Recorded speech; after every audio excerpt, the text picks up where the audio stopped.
que veio até o litoral paulista, aqui em São Vicente, entrevistar uma das pioneiras na história, nos cursos de História em Quadrinhos aqui no Brasil. Estamos com Sônia Luiten.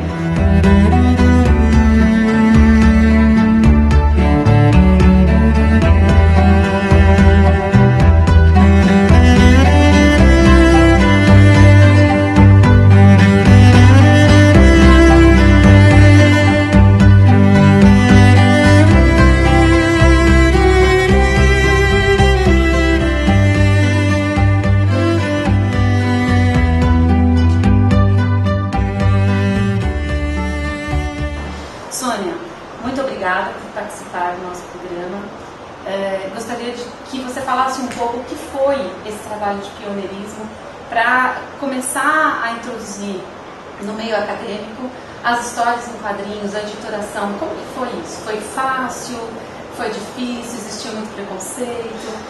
Como foi? Gustavo, primeiro eu queria agradecer essa iniciativa sua, que eu acho que isso é mais um passinho para a gente então ampliar, não é, o conhecimento e estudo dos quadrinhos. Então iniciativas como a sua, justamente usando um meio hoje que os jovens estão mais antenados, como a internet, então, promove muito. Então parabéns pela iniciativa e por todas as pessoas que você está entrevistando. A denominação em português é muito bonita. Ela remete então a algo infantil. As pessoas não têm aquela visão, né, da complexidade que é fazer, pesquisar, de que é editar, né, uma história que você abre um gibi e simplesmente está lendo e não sabe o trabalho que está lá dentro. Nada melhor do que a pesquisa, né, e a docência também, para a gente então poder compreender esse universo. Eu sempre uso as palavras do Joseph Català, pesquisador da Universidade de Barcelona, que ele fala: a imagem é complexa. Né? Quando alguém então fala, quadrinhos, eu falei, a imagem é complexa. Né? E dentro dessa simplicidade, complexidade, é que nós podemos ver então o objeto de estudo. Fazer pesquisa ou se dedicar aos quadrinhos, em primeiro lugar você precisa gostar de ler. Né? Eu fui uma leitora de quadrinhos, então eu tive um pai maravilhoso que me comprava quadrinhos, ia na banca ali, na época era Pato Donald, aquele negócio todo. Então eu iniciei assim gostando e passei depois da infância lendo. Aí tem aquele vácuo, né, para principalmente meninas, depois a gente pode explorar esse assunto, que hoje está diferente, as meninas continuam, saem da Mônica, vão para a Mônica Jovem, vão para o mangá e pegam um quadrinho de autora. Na minha época não havia isso, ou até uma década atrás aqui no Brasil não havia isso. Mas eu continuei então lendo quadrinhos que eram dedicados ao público masculino, então eu sempre fui leitora. E dentro dos meus estudos como jornalista, trabalhei em vários jornais e houve uma combinação de fatores muito interessantes, como que eu entrei nesse universo, para a docência e para a pesquisa. Eu trabalhava no jornal Estado de São Paulo, Jornal da Tarde, como tradutora, porque uma amiga minha queria se casar e ia dar a volta ao mundo, e ela era tradutora, e falou: Sônia, você não quer ficar um tempo? Eu falei: vamos lá. Então isso foi no final dos anos 60. E aí então comecei a traduzir e comecei a pegar meus primeiros ordenados, nunca me esqueço, e ir numa livraria e comprar livros estrangeiros, que não havia pouca coisa nacional, para poder então ler. E nisso fui pesquisando, fui sabendo sobre os autores, quem eu estava traduzindo, etc. Num determinado momento da minha vida, então eu terminei a faculdade e a USP estava oferecendo então os cursos de pós-graduação. Eu me inscrevi em 72 e justamente um ex-professor meu da própria Casper Libro, que era diretor, no caso, do curso de jornalismo e editoração, me fez o convite. Vamos abrir então um curso, você monta um programa, um curso de histórias em quadrinhos, editoração das histórias em quadrinhos. Este curso foi o pioneiro no Brasil e, quiçá, no mundo, de quadrinhos, com uma continuidade. Mas esse é um curso que começou em 72 e agora em 2015 nós estamos ainda com uma continuidade. Realmente o curso foi o início de tudo. Então nesse curso eu procurei então dar aos alunos uma visão geral daquilo que era o quadrinho, o mundo, no Brasil, as suas formas de edição. Cada país tem, ou cada continente tem as formas de edição, o formato americano, o álbum europeu, tem o quadrinho indiano, tem o quadrinho japonês, etc.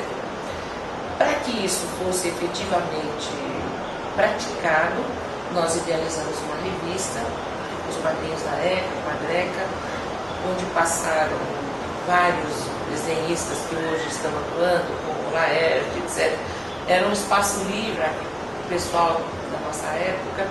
E os alunos, então, editavam, faziam reportagens, escreviam assuntos sobre quadrinhos. E aí, então, houve então, o interesse, o desabrochar da pesquisa. Temos que pesquisar mais. Como é que o quadrinho é usado em sala de aula? Como é que o quadrinho é isso, etc. E também foi o início das pesquisas sobre o mangá, né, que ninguém sabia o que era na época. E tínhamos várias alunas, e naquela época, sem internet, a gente mandava carta, mandei cartas para editoras. Enfim, foi um embrião de um estudo que depois ficou adormecido, que depois eu retomei mais tarde.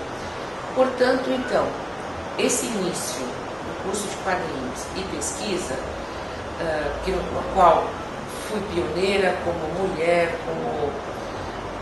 ao ver os meus colegas com o nariz torcido, e você vai fazer mestrado, doutorado em quê? Quadrinhos. Eu até numa universidade fui coordenadora do curso de mestrado e eu via comentários à parte. Puxa, ela podia ser doutora em filosofia, mas doutora em quadrinhos, né? Ainda tinha esse tipo. Quadrinhos filosóficos, então? Pois é, não é satisfaz, mas o café filosófico. Não é satisfaz. Mas existia esse. E eu nunca tive medo de cara feia, então. E você precisa ser muito perseverante, precisa ter confiança naquilo. Esse é um recado até que eu dou os futuros pesquisadores e docentes e os futuros mestres e doutores, no momento de ele conversar com seus orientadores, ele fala, a imagem é complexa, se o senhor não sabe, eu poderei. Então, abrir, muitas vezes, eu recebo muito e-mail, pessoas de outras universidades, falam, professora, será que você podia escrever uma carta para o orientador, falar um pouco sobre o quadrinho, para me dar um pouco de embasamento, defesa até do objeto de pesquisa. Hoje em dia já não precisa mais. E o que é importante a pesquisa? Então, há umas décadas atrás, nós vimos uma separação entre o docente pesquisador, o artista e a editora. Eram três nichos completamente separados e completamente distantes um do outro. E o que eu considerava algo muito errado. Por quê? Porque a produção de um país, ela precisa saber sobre si própria. Eu sempre comento que muita gente volta deslumbrada, aquelas caras assim, da França, dos Estados Unidos, chama a livraria com 4 andares, 5 andares, livros sobre quadrinhos. Eu falei, claro, eles falam sobre si próprios. Quando eu morei na Holanda, eu fui muitas vezes no museu do Tintin, do Tantan, né? Só a arquitetura do Dorf lá é maravilhosa. E assim, todo mês havia exposições sobre algum detalhe, a roupa que os personagens usavam, a moradia, a arquitetura. Então, assim, isso era depois transformado em livros. Então, assim, a produção sobre o herói nacional, belga, né? Extremamente pesquisada. Ela é objeto de estudos nas universidades, livros, etc. Então, o que está ocorrendo hoje, o que é muito interessante, é que os próprios desenhistas, a maioria deles tem uma formação universitária, os que não têm são autodidatas, seja lá qual for a área, eles sentiram essa necessidade de pesquisa, até sobre algo, vamos dizer, teórico, sobre desenho, sobre algum autor.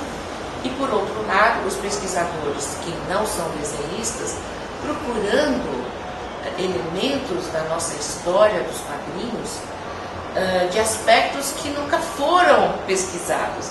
A charge, você própria mesma fez uma belíssima tese sobre isso, dos jornais, do Tico-Tico, nossa primeira revista, sobre edições maravilhosas, sobre a transposição da linguagem quadrinho. Então, de repente, e no começo eram professores, eram áreas mais ligadas à comunicação. Hoje nós temos, eu já fui membro de banca, eu orientei, mas principalmente membro de banca, de uma tese de doutoramento em faculdade de medicina.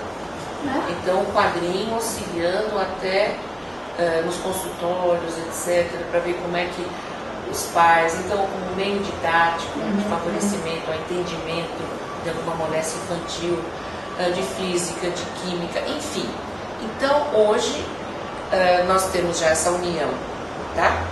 Do pesquisador e do desenhista, o desenhista sendo pesquisador e sendo pesquisado.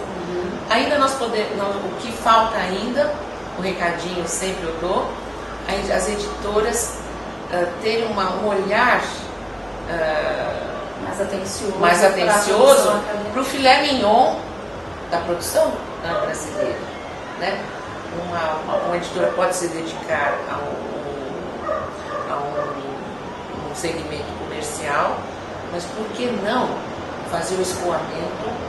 Isso não é nenhum favor, isso aí nós é que estamos prestando um favor. São anos de estudo? São anos de estudo.